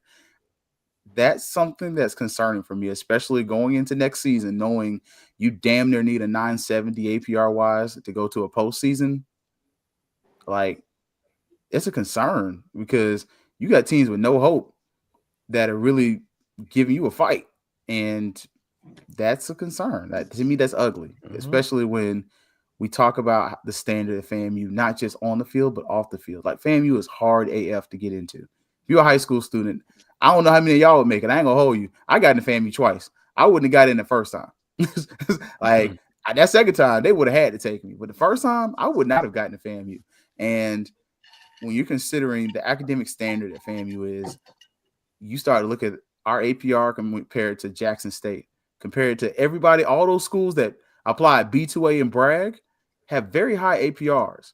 Yeah. Colby's done a great job in comparison to what the previous administration has done. We're still rolling off of the 800 score in that time period. But you're looking at Jackson during the prime era, that was a high. I think the highest I saw was like a 970. Like, you start looking at Alabama State in the 940, 950 area, somewhere like that. North Carolina Central, same thing. You should not be struggling this much with schools who don't have a hope of getting to the dreams and the aspirations that you not only have, but that you've attained. Yeah, I always say, Quizlets out there, you can make flashcards. There's so many ways to study. I just don't get it, man. These people don't know how to cheat. Okay, I shouldn't say that, but man, I know everybody been there before. Yeah, bro, come on, dog. These just don't know how to cheat. I didn't cheat when I was in school. I to this day, I'll write a 20-page paper in 3 days, easy, light work, no problems. But that's just the FAMU in me, right? But even the stuff that I struggled to pick up, it was FAMU. You're gonna get it out the mud and figure out a way. Otherwise, you're not gonna be here no more. And I don't know if we have a lot of that still going on. Like that, I don't know. I'll leave that. You gotta remember we had those professors though also that they were gonna make sure you learn. Yes. They weren't just gonna flunk you. They gonna give you an eye and make you come back. Come to the office hours. Yeah. Look, Titus Brown taught me how to write. You get it. Yeah. So, all right. For the bad, we're gonna finish off with the good. But what was bad? It wasn't ugly, but it just wasn't pretty. Let's see. I mean, I have mine written down. I'll let Mr. Campbell go first. No, go ahead. Oh, okay. Well, okay. The bad for me is the fact that, and again, I said it's Saturday. It's November 8th, 2025. Well, now November 10th, 2025. And RJ's still inconsistent making his reads. That for me is at some point, the light just has to come on. Something has to start to click. Like, again, take what works and just keep applying it. But, you know, you can't even dive deep into the playbook because, you know, he can't after the first read, it's not working. Like, so that's my bad. My bad is, again, it ties into the ugly, but my bad is, again, we talked about it. It's just our defensive backs. It just, when you're in the state, I keep saying this. When you're in the state of Florida, it's two things to me. And again, traditionally, from FAMU, Florida State, Miami, Florida, it's two things that all those schools should have. It's defensive backs and wide receivers. Just automatic. Now, anything else is up for grabs. But when you're talking about when you guys got the Pahokis, the Muck, Miami, West Palm Beach, when you guys just got guys just making plays all over the state, Tallahassee, even in the Panhandle down in Pensacola, and we can't find competent defensive backs, it just doesn't. It blows my mind because that's the thing in the state of Florida. You have the most, because these guys play both ways. They play wide receiver, they play defensive back, and the fact that we just can't find guys this year is, especially when we see outstanding defensive back play with Kelvin and guys like that. You know what I mean? Kelvin was a dog, man. You got to something. If you went to Jackson State, Fortelli is almost a foot taller. And Kelvin like, bro, we about to play. You know what I'm saying? You miss that when you see a guy like that, you know, that had that intensity, that could run with everybody, make big plays in big games. And then you got guys, number not being named, and my mama say, who is he? You know, I'm like, come on, man. That's correct, Marvin. Yeah. Head coach was a DB. Absolutely. All conference DB, all American DB. Yeah. Like, Bobby Bowden era DB. Right. Yeah. Wait. Now hold up. Now we got to be fair about that though. Them Florida State defensive lines was stacked. I mean, you was playing straight up man coverage the whole game, but let's not lie. Them Florida State defensive lines was different. Yeah. Mickey Andrews was the man. Yeah. And back then they were DBU for real. So yeah. I mean, the guy on the other side was a first round draft pick too. So it made your job a little easier. My bad is that doggone 3-man front. I'm sick of it. Amen. I said it. My bad is 28 points. We haven't held anybody on the 20-something points, have we? 27, 26. Yeah, outside of Howard, yeah. We don't demand ourselves. Oh my gosh. Jeez Louise. That is crazy, man. We got to be averaging about 30 points, 32, 33 points a game. Giving up. Yeah. Yep. Because as much as you would kind of say the Howard game brought you down, the FAU game brought you right back up. So it's literally probably like 38 points per game, something crazy like that. Or it's crazy. Ridiculous. Yeah. I think my bad. I would go outside. Oh, did I miss somebody? Oh, no, I was gonna say put Kingdom Building 87's coming up. Oh. Yeah, hey, look, we got some dogs here in Hillsborough County too. There's a whole bunch of them. There's linemen, quarterbacks, wide receivers, whole bunch of them. It's just come and get them. They want to go to Tallahassee. Well, we got a lot of seniors and grad students, so we got a lot of open spots. Yeah, we should be. We got some spots where we can go get them now. A lot of kids. FAMU is still attractive, even though we're not our best. I'll say my bad for this week. I'm gonna be the person, and I'm gonna respectfully stay out of their business enough to say, but that Gremlin Cookman, boy, that was bad. That was bad.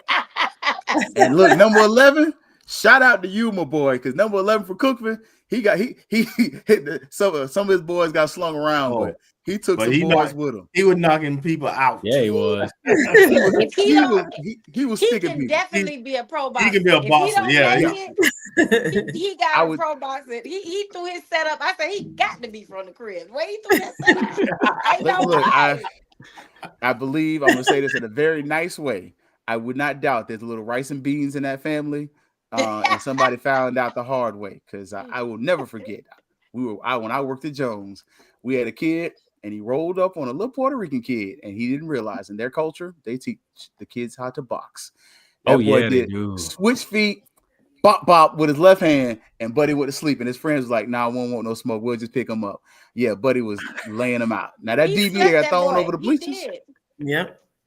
No games were played, but I think that's the bad, just because we weren't, it happened. The other school in Louisiana had some fights, but we always get more attention when it's us. And, it's the schools are also getting some fines and other stuff like that. And, some guys are going to miss the classic is what it looks like. So, I mean, I hate that because I want to beat you at your best. I don't want you saying, well, we only beat you because, because we're going to win the halftime show. That's a given, but I want to beat you at your best. Oh, no, keep it. At this stage, we just need a W, bro. I just want to beat him. Yeah. At this stage, I just want to beat him. Listen, Charles, I think you missed some people. Mr. McClellan, go back and look at the footage. I think I think quarterback was involved. I saw him. I did love the mama though. I love that one mama say, "I know my boy not involved." She made sure. Lock him up. Get him out of here. Oh, goodness. What did y'all have for the good? What was y'all's good coming out of this game? Feeling high, feeling excited, or just, feeling the feels? Go ahead. No. Go ahead. Go ahead. Ladies first. Ladies first. Yeah. I had like a 2-part good, but it all goes together. So my good is that we had 7 yards. We had 206 rushing yards compared to their 96. So, we won that from that battle. And it also ties into Thad having his game where he got above 100 rushing yards. So I do like that we kind of used the rushing, and that was good for us. And if we think about it, we don't get Haley's rushing touchdown taken back. That's an additional yardage, which was on us, of course, because it was a penalty. But yeah, the rushing attack for us, I like what I saw. Oh, ladies first. Okay. I think that the good for me is that we did put together some good offensive drives. I would say we may not have scored on all of them, but which is, I'm not even gonna say that. Okay. But we put together some good offensive drives and we won the game. So that's the good for me. I'm going to go. The good for me is definitely, and as I totally agree with you, that the running attack, because that was the whole predicate of way the game was won, because we were able to run the ball. And then because we were running the ball, then we were able to take some shots and make some big plays. And the one thing I will say too is that, and you guys, we know the names, and I'm gonna shout out because I'm a teaser to Mark. I know you're gonna be on the show. My niece from Jackson State, Paris, UAPB gonna beat you guys. The fact that I get to tell, no, we're not gonna have these people beating FAMU. Now hold on, we ain't them other folks down in Baton Rouge. You see what I'm saying? Now what they got going on ain't what we got going on. So we still have that FAMU pride. And I'll say this again, and people laughed at me. I said we're gonna run the table. I think we're gonna finish this thing out, and the politics of it is going to allow some things I might not like. But I will say, right, I believe there's no other team. Literally, I mean, we should not lose to Alabama A&M. Let's be honest. Right. We should not lose the Valley. So again, Bethune-Cookman, if you look at they've had quote unquote a better season. I don't think they're a better team than us. So again, we still a FAMU. So you finish up with a FAMU pride, you would be 6-2, which would basically put you tied for third. Well, we'd be third because Jack State and Alabama State. But again, that's still a winning record. Still not allowing teams to say that, because we've beaten most of the teams. You understand? Only Jackson State, now Alabama State, Prairie View, and Valley are the only teams in the SWAC. So we played everything and have not beaten us. So I want to keep that going. I want to keep that going, that nobody think they can just come up and run up on us, because he got to handle the weak folks, because we already know we always going to be fighting with Alabama State, Jackson State, always. But we can't let because the weak folks, you got people back. Oh, when y'all come now, we whoa. Too much dip on your chin. Yeah, you know what I'm saying? Yeah, talking about UAPB. Oh, wow, this camp, I know y'all go, whoa, bro. You see, we still FAMU now. So that's for me, that's the good. For me, the good was I took away, again, like Ashley said, the running game, 206 yards rushing. And then, of course, Daniel Portomatic, 4 for 4 on extra points, 1 for 1 on PAT. So those were my two the goods that came out of it. You know, Daniel Porto is still, I think he should be an All-American. Absolutely. He's got to be consistent. I hope we can keep him next year. We need to keep him. Really. Hey, yes, we do. We need to keep he kicking 55-yard field goals with room to spare. Come on, man. It's people in bigger programs that's not doing that. When we were at Southern, he kicked that 55-yard. They were like, he ain't gonna make that. I was like, oh, we gonna make that. In the sweat, we the only ones in the sweat that's doing that. He gonna make that, and he sure did with some meat on. Keep playing. You know, me and Miami with Willie Simmons like the other guy. I told Ashley. I'm sorry. I said this is Trey Wilhoit last year. He might for real. Man, listen, Willie, leave our people alone. Go get somebody else now. Listen, that he is a kicker, and we need to keep him. Yeah. I know someone on the sideline Willie can take down to Miami. We can box him up. Like there's about 3 of them. RJ. Y'all not talking about the same people. Hey, I'm not talking about the same person. We talking about the same one. RJ, Ray, Roy. Look, give a flying flip. We'll duck no smoke. I'm gonna let Kelvin get his good in before, because I was 3 for 3 on 4th down, 7 of 13 on 3rd down. So on the money downs, we produce. And what I would say overall is that in spite of our imperfections, and when we get challenged, this team still has shown the ability over the last 3 and 4 weeks to be able to overcome adversity and find ways to win.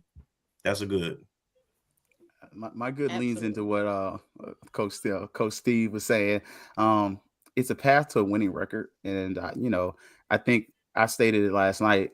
It's a path where honestly, you get to, whether you like it or not, you get that extra year in the cozy, and let's call a spade a spade. Some of y'all may not like it, but it makes no sense for you to fire a coach and then not have a chance to go to the Celebration Bowl because of APR, especially when he's raising the APR. Let him do the work. Next year's a contract year. You don't have to renew it. You can renew it based on whatever he does in the season. But I think the beauty of being able to say that you can have another winning season and be able to say that you've never had a losing season while a member of the Southwestern Athletic Conference, I think that still means something. And from there, that allows you to go on to the next year and to carry on, because we all know who the favorite is. It's Quinn Gray, but it's only 20 HBCUs out there. And honestly, only 3 or 4 of them are going to be hired. And there's only one that he would probably want to go to, and that's Southern. And does he really want to go to Southern? I mean, I don't know. He might or might not. I don't know. But, I wouldn't. But so, let's kind of call a spade a spade. The budget is the budget. Your new athletic director is a noob, and he's never been an athletic director before, but he's got somebody good behind him like Angela Suggs. So, you're hoping that the expertise and the experience around these people can kind of kick in before the Florida Doge kicks in and does his thing. So, because they've already hit up New College, we already know FAMU's going to be on that list too. So, that's not being political. That's just being honest, but in this day and time, especially with this administration, you're not in a position where you can fight both your alumni, the state of Florida, and a budget to fire a coach, because it's going to be seen as wasteful spending. And we've seen where other states such as Louisiana have already started talking about, hey, the governor is going to get involved in the hiring process of your football coach. But the governor is involved with enough dealing with you as is, not being political, but just calling what it is, to where I don't think you want that smoke for your football program right now. So finish out, get a winning record, do what you got to do for next year, but make it abundantly clear that, you're going to learn the lessons of this and move forward with the next, administration when it comes in. Well, the only thing I add is we're 4 and 5 right now. Let's finish the season and see where we at. That part. Because that only happens if you win out. If you don't win out, hey, that's between you and that lady. She live in Winter Garden, so it ain't a far ride after the class. You can stay at her house or something. She ain't there no more. She over there at the president's house, so you can Airbnb it out for the night. I don't care. Stay at Animal Kingdom Lodge. It's not we are not getting Teddy. I try. Y'all let it go. It's not. I was gonna say, I saw Teddy yesterday out there on Himes in Tampa Bay. Right after the game, man, dude, that man was buying a couple of glizzies and ribs and stuff for him and his family. Like, he got up out that locker room quick. I was like, geez, and you're all on this side? because the locker room's over by Dale Mabry. I'm like, my goodness, Teddy got out there. For real. I'm like, Teddy do not care. Teddy just trying to collect a check. All right, so we can get everybody right and get y'all up out of here. Come with your school grades. What grade do you give the team? Offense, defense, special teams, coaching, O&G StrikeZone, Fangs Up, penalty talk, coach's corner, Fang Exchange. What y'all school grades is on a Monday? We going overall or? Nah. Ain't no overall. Okay. Look, because then folks start ducking smoke that way. No. We gonna start with special teams. They probably the ones that ain't nobody paid no attention to. Hey, well, I'll go. I'll start. I'll tell you this. I'll be the first one just to help everybody out. So you're talking about special teams. Here's the thing. We didn't have any run backs for touchdowns. So let's start there. We hit all the extra points. Special teams did a pretty good job. I'm going to give them a B. Gotcha. Ashley, what you got? You said yeah, so that means you next. I mean, Mr. Campbell said it. I agree with him. Special teams gets to be for us, and Porto always is the curve guy for us. So as long as Porto is hitting like he hits, they're gonna always come out with a passing grade. Yeah, I'm gonna give him a B as well. Yeah, I'm A-. B. You said B minus as well. A minus. Oh. Yeah, I put B minus. Okay. I'll lean on y'all on that one. Okay. Special teams. So far we'll go. It's a B average. So okay. Let's look at defense.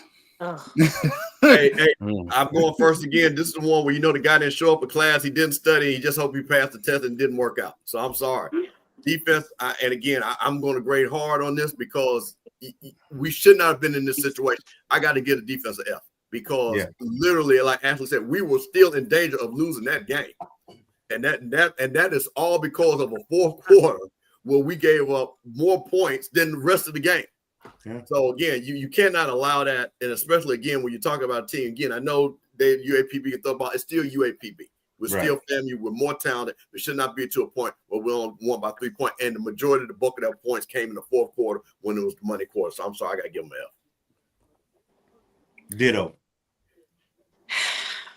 Man, well, I'm gonna be a little bit sweeter and say D minus, but it's a low D, low. We teeter totter in the line of that F, so I might as well just join the crew F. I just talked it on down. Yeah, it's a see me after school, come retest, see me after class. What was your thought process when you did that? Yeah, we need remediation. We need reteaching. We need all of the parent-teacher conference. We need everything. How did you get there though? For me, it's because football is literally broken up the same way an academic calendar is, right? So you got quarter 1, you look good. Quarter 2, you look good. Quarter 3, you look good. Then quarter 4, you just gave up.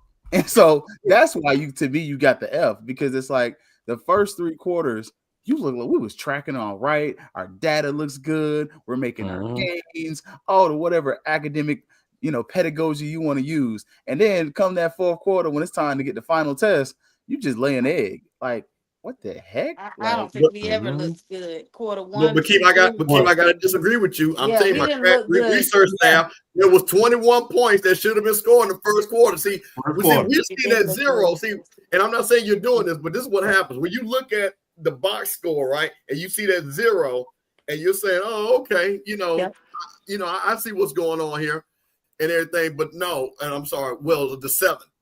But it literally was 20 more points that could have been scored, or 21 more points could have been scored. That first quarter. Yeah. Okay. TD's back. So that's the reason why I'm sorry. That's the reason why I have to give them an F, because the defense started from the beginning giving up touchdowns like that, and ended up giving up touchdowns. Then they didn't have any penalties. That's why they actually were scorers on the board. Yep. Facts. Sorry. Wearing an F. Hey, that's what it is. Defense overall F. Offensively, what y'all gave the offense for this game? So here's the thing. There was the ray of sunshine. There is, like I say, that was not a dark cloud. I felt pretty good because, again, I've been preaching this, and I appreciate you guys having me on. Hopefully I can come back on next week when we talk about Alabama A&M.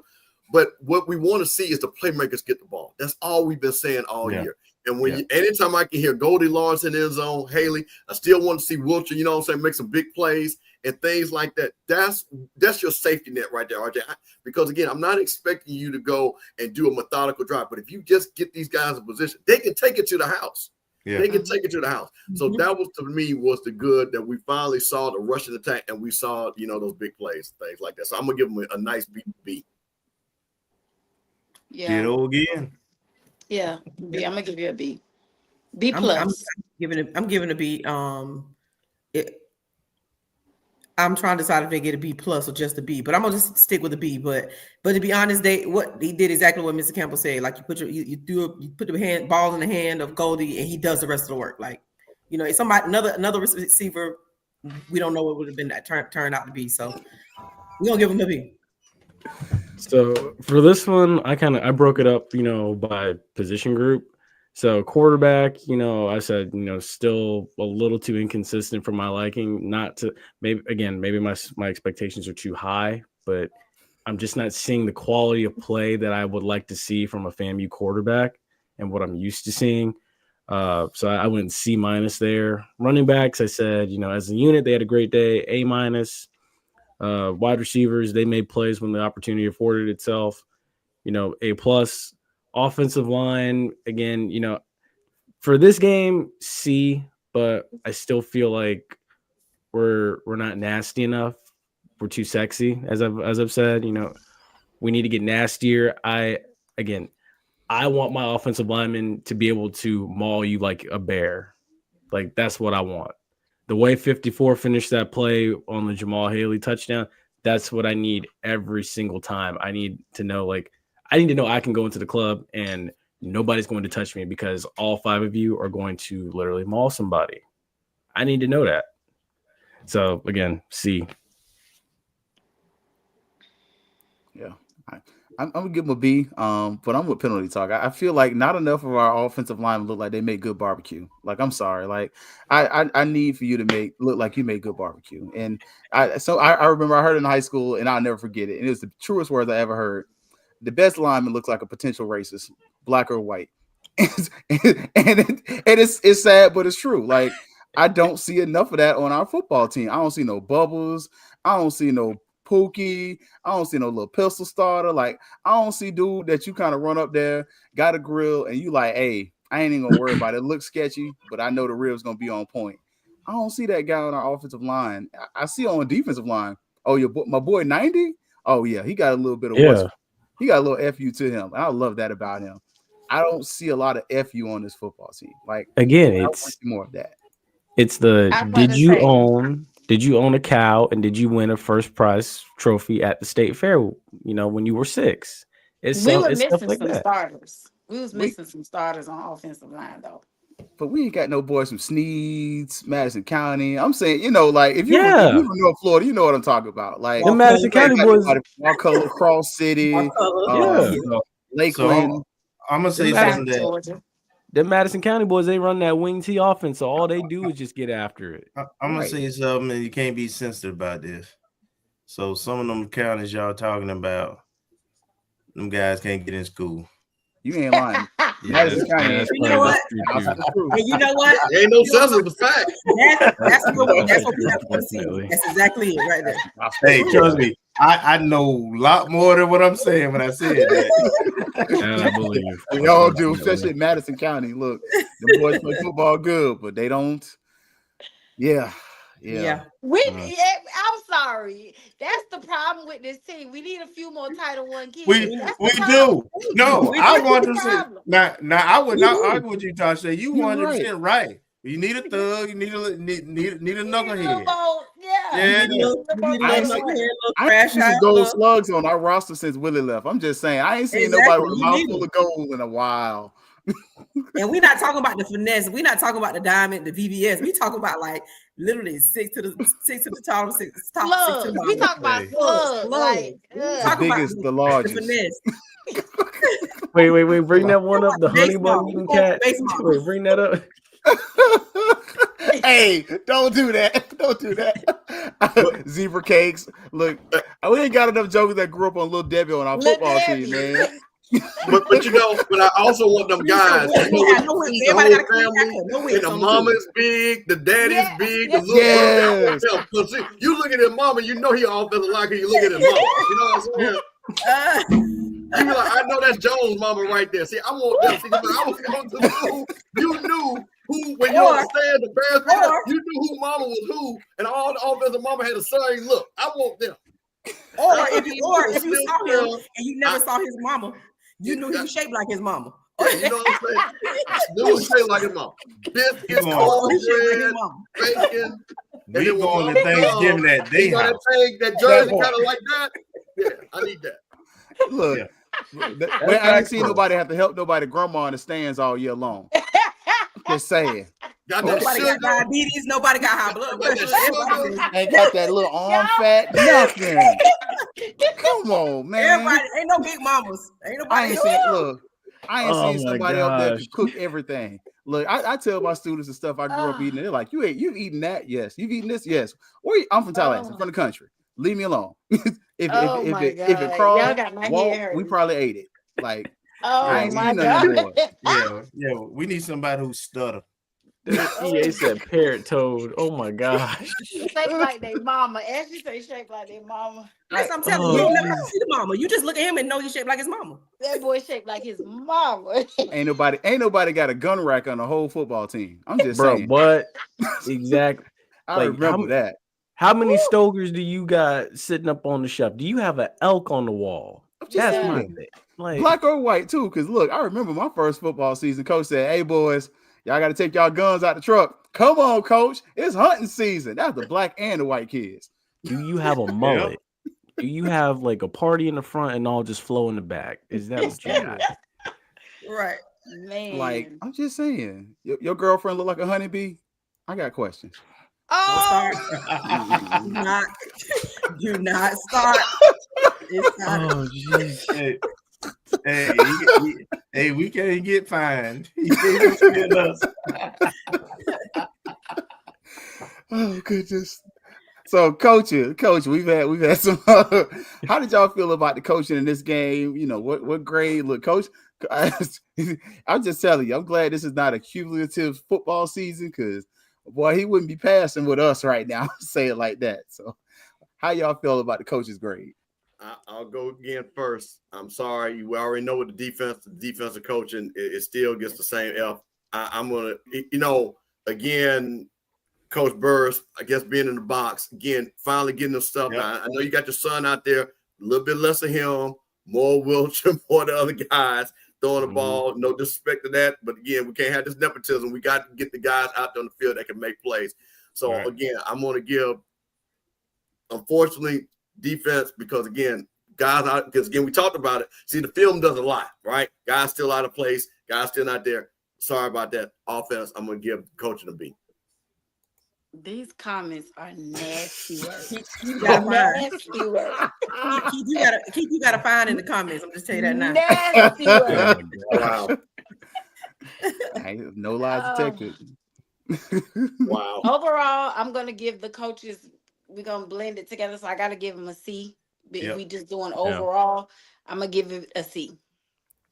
Agreed. F for defense. Yeah. F for defense. B for offense and special teams. So C overall. Yeah. I agree. Yeah, it's a C barely. I mean, honestly, only because I think once somebody get Burley, like, can you see Burley?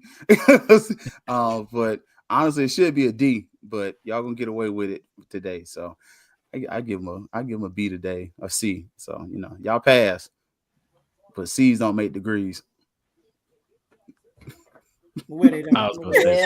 Grad school. Once you get to grad school, you can't bring no C's up there. Okay. Oh man, we hit our school grades, man. Look, me too, Hollow. Before we get everybody up out this piece, right? First, we got to make sure, thank everybody for coming on. Penalty Talk. Look, as y'all can tell, we trying to invite the FAMU universe out here. the multiverse, whatever you want to call it, the FAMU-verse. Hopefully, I talked to Kelvin by the end of the season, and Brian, we're probably going to try to have, Fat Mouth, be ready. Look, we're going to try to have the whole squad on here and just have a nice family reunion. See if we can get Vaughn and look. If y'all get Bobby on here too, look, look, that's on y'all. But hey, yeah, that's on y'all. Might be some good times, boy. we might get in trouble, but it might be some fun. But we really want to make sure we show y'all that we consistently support not just each other but our university, whether it's through the track program. You got two of us out here trying to put on for the track team. You got one of us, two of us putting on for everybody. You got Uncle Steve putting on for all the kids up there in Atlanta. You got Penalty Talk. So everybody's supporting FAMU in some way, shape, or form. So just follow us, like, subscribe, tell your friends. I think they lowered the monetization to 500. So let's help all of us get to 500 follows. We know the BCSN is already there, so continue to follow them. But O&G, let's get them. Make sure we got them over like 700. Let's keep that going because that helps and makes it so that we can continue to get content out to y'all because StreamYard ain't free. I just had to pay that bill today. Absolutely.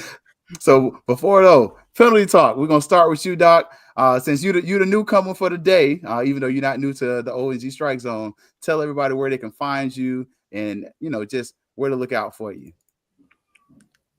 Yeah, so so pretty much, you guys can find us on Penalty Talk on Facebook, at Penalty Talk on Twitter, and then Penalty Talk on YouTube, and then you can also find us at Throw Flags on Instagram as well. So me and Bishop will be on tomorrow night, Rattler Roundup podcast, and then Keith will be joining us actually Wednesday night for the Run and Gun podcast. So he'll be picking, college games, NFL games with us. Florida Classic week, I want to let y'all know now, Ashley and Tasha, be ready. We coming to you with some game picks. And then, rivalry weekend, Mr. Campbell, we would love to have you on as our guest picker as well. So, good times. We'll keep them rolling. Okay. Let's go. Steve, let's get you, Uncle Steve. Let's get you to come on in there. Okay, I'm gonna try not to be long because there's a few things I want to make. First of all, I'm proud of all the young folks out here on, doing things. Tasha, Ashley, JP, me and Kel. And Keith, you're a young brother too. So us old heads proud of y'all. So I want to say that. Really proud of what y'all are doing, stuff like that. Want to say a couple of things. Shout out to the freshman class of 88. We will be sponsoring the basketball team pick up and go when they go play Georgia. So if you are in the Atlanta metro area, if you want to ride to the game, holler at your boy. Got plenty of room in the Escalade. Me and Lakita Bloxon, we got 4 more seats. Go up here and support the Rattlers. FAMU 88 is going to pay that money and feed our kids. So that's a great thing too. One other thing too, and I just got to say this because this is on my heart. Rattlers always remember this one thing. Rattlers don't ever disrespect other Rattlers on social media. And I saw something unfortunate. We had a young lady that was a Rattler. She made a post. She was in front of Jack State's band. Just there has a good time. Of course, Jack State people took that, reposted it, and they weaponized it against us. And then we got Rattlers talking bad against Rattlers. Hey, man, don't do that no more. Don't allow those people to use that because all they're doing, they're fueling their passion. We are 100% Rattlers. We brag different. We're better than everybody else. Don't be shooting your shot at a fellow Rattler. If you got a problem with them, hit them on the DM. But don't be going up there talking about Rattler because that does not make us look good. That does not make us look good. So I'm going to say that again. When you see a Rattler do something, again, she was enjoying the boom or whatever, don't go on there and disrespect another Rattler. That really hurt me. So I asked you to do a little bit better. And last but not least, tomorrow, HBC Coach's Corner, we are looking to try to have Coach Quinn Gray. I'm still trying to confirm it, but I appreciate everybody. Thank you all for having me on, and I will always come on if you need me. Okay. Come on, Tashay. Well, you can always find us on I'll just talk me and Ashley for you might as well. Yeah. You can find us on all social media, X, formerly known as Twitter, Facebook, Instagram, at Fang Exchange, FANGEXCHANGE. Also on YouTube. Follow us. We are every Thursday. Our show is at 9:00. We're looking to expand, so look out for that in the new season coming up. But yeah, Thursdays at 9. Fang Exchange on YouTube, Twitter, Facebook. And then of course our personal pages is just my name, Ashley. But follow us, get our likes up, get our subscribers up. Yeah, that's it, right, Ash? Yep, that's it. You got it. Come on, Ashley, your turn. So just everything that Tashay said, because we come as a 1-2 combo in most things. So only thing I'll add is just go to the website, www.fangexchange.com. Peruse around, look around, see what you like. We have some people that reached out to us who are interested in taking this thing to another level as far as supporting our student athletes. And we are looking forward to doing that. Basketball season is rolling, upticking now. Softball is coming around, track is coming around. So we have so many other sports. Football season is winding down. We have rest of the fall sports going in the spring. So we're always looking to support additional athletes, and we do it with your help. So come find us. Go ahead. I just want to add one thing. Also, those of you, share it with somebody else, because like Ashley said, we are getting a lot of like corporations that are reaching out, but it looks better when we have the engagement from other people, so that we can take those analytics and all of that to present to them, because a lot of corporations are reaching out, but of course they're looking at the ROI, their return on investment. So share it with somebody else to share, so that they, everybody can come and follow us, so we can bring our analytics up. So when we are with these corporations, we can take it to them to show them that, we'll be able to properly return on their investment. Cool. Let me go ahead and jump on this. So Keith Hadley, Fangs Up podcast, Fifth Quarter FAMU Twitter page. I help out Rattler boosters every once in a while.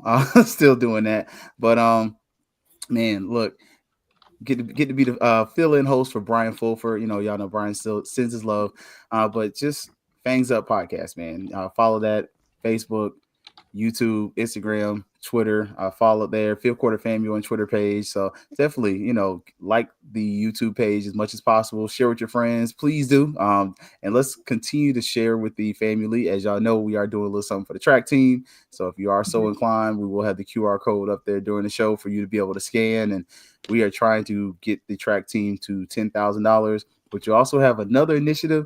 We're trying to get them to 40. So in total, we're trying to get the track team to about 50 racks. So if we can get that track team to that level, we think we'll be able to do some things, because it's a championship level product, right? And in order to have a championship level product, sometimes you got to have championship level investment. So I think one of the things that we're going to be looking forward going to in the future, maybe adding another face to the Fangs Up podcast. So y'all let me know how y'all feel about that. And we might also be trying to do some things over here at the BCSN network as well, man. So, always looking to expand, always looking to grow, always looking to achieve, because, achievement is what we do, right? So, and of course, if you are going to be at the Florida Classic, the best tailgate, bar none, it's going to be the Noops. We always win the tailgate. Sorry. We got oyster on the grill. I think we're going to have shrimp and grits like we had last year. We have a good time, but bring a little $10 donation. We use it for our Winter Park Kappa League, the award Winter Park Kappa League, award-winning guide right as well. So I'm active in all those and very active in my fraternity, but active in my church as well. So just ask y'all come through, support, and show some love, man, because y'all know we want to be the best. We want to represent the best. And much like Uncle Steve said, we don't battle each other. So if we do have a disagreement with each other, we handle it off the field, but we love each other, because we love hard, because that's just how we love. All right. And so O&G StrikeZone, I am Kelvin Rozier. I host that co-host that show with Brian Fulford and Marcus Green. You can catch us on Wednesdays at 8 o'clock to about 11. And of course, we have the review show on Mondays. From time to time, you may see us on other podcasts, or we may drop a show here and there during the middle of the week. Just depends. Make sure you hit the like button on YouTube, Facebook, the O&G StrikeZone. You can also follow us on Twitter, Facebook, or X, Facebook, Instagram. You can also download the Jericho Broadcasting app at search myjbn/mybcsn.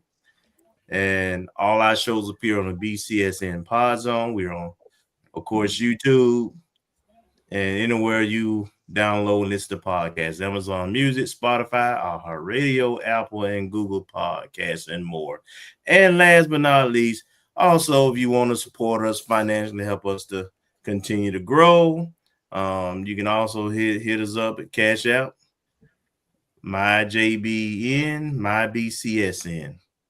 And I just want to thank everybody for, again, coming on the show. Thank you for your platforms and promoting FAMU. And we look forward to doing this again next Monday. That's about right. Yes, sir.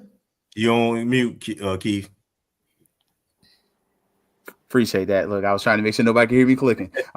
Also, we want to make sure we remind everybody, look, if you are in Tallahassee, you're not going to the Florida Classic. The SWAC Championship's in Tallahassee. It's piss poor advertising. It really grinds my gears. But the SWAC Volleyball Championship will be in Tallahassee at the Al Lawson Center. No excuses. If you're not going to the Classic, you're not feeling comfortable, go to the Lawson Center, support them.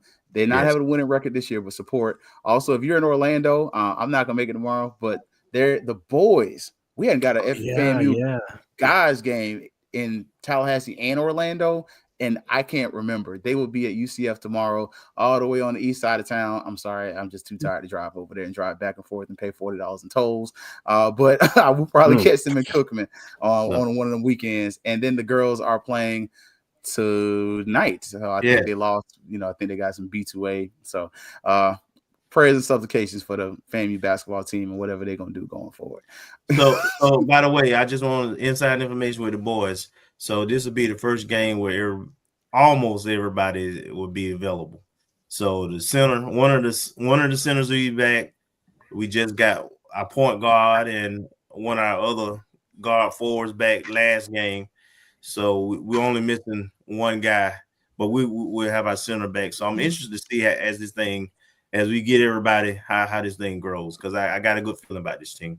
Yeah, I just got questions about them jerseys. Like, are we not a LeBron school anymore, or what? I don't know what's going on. I was confused seeing that when they played. No. It's the game. The original game jerseys are being worked on. They're on the way. Thank you, because I hate those. I'd rather wear those jerseys compared to what we're wearing right now. I ain't gonna lie to y'all. Facts. All right, y'all, man. Look, let's let everybody get ready. Look, penalty talk tomorrow, right? Yes, sir. Yeah. Or no. Well, yeah, tomorrow. I thought you were talking about when you come on. No, I come Wednesday. So tomorrow, penalty talk. Wednesday, Penalty Talks Network. Also, O&G StrikeZone, and you also have the y'all got the OGs up there at the Old West Center. You got to go catch them, catch your uncles and your aunties. Coach, when's y'all show again, Uncle Steve? Hey, tomorrow night, 9 p.m., HBCU Coach's Corner. Hopefully we'll have Quinn Gray on to see what he might be doing next. Might ask him that question. Tuesday night. So Tuesday, Penalty Talk. You got Coach. Wednesday, you got the O&G StrikeZone. We got Jamie. By the way, we got Jamie Shute, baseball coach, coming on Wednesday, along with my man Pooh Bear from what do you call it now? HBCU something, but he's the Alabama A&M guy.